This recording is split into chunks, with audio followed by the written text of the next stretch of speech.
अस्सलाम वालेकुम। मेरियां 3 ਧੀਆਂ ने, ਇੱਕੋ ਪੁੱਤਰ सी, ਉਹ ਨਸ਼ਈ ਨਿਕਲ ਆਇਆ है। मार कटाई करदा सी मेरियां ਧੀਆਂ ਨੂੰ। मैं ਉਹਨੂੰ घरों ਕੱਢ ਦਿੱਤਾ है ਤੇ मैं ਕਿਸੇ ਦੇ ਘਰ ਕੰਮ ਕਰਦੀ ਸਾਂ ਤੇ ਮੇਰੇ ਸੱਟ ਲੱਗਦੀ।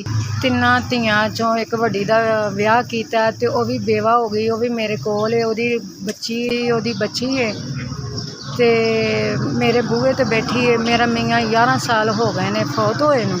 पता नहीं मैं किस तरह वक्त पास करनी हाँ। तो मैं बेटा पैसे नहीं मंगती, मैनू राशन लै दो, मैं अपने बच्चों को रोटी पका के दे दूँ। तुहाडे वास्ते दुआ करांगी। परेशान होई पई हाँ, जिधर काम करदी सां उधरों भी जवाब हो गया है। तो मैनू पैसे नहीं बेटा चाहिए, मैनू राशन लै दवो, आटा, बच्चियां मैं रोटी पका के दे सकूँ।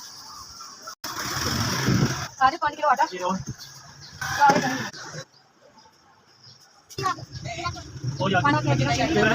2 किलो घ्यो, किलो चने, 1 किलो मटर।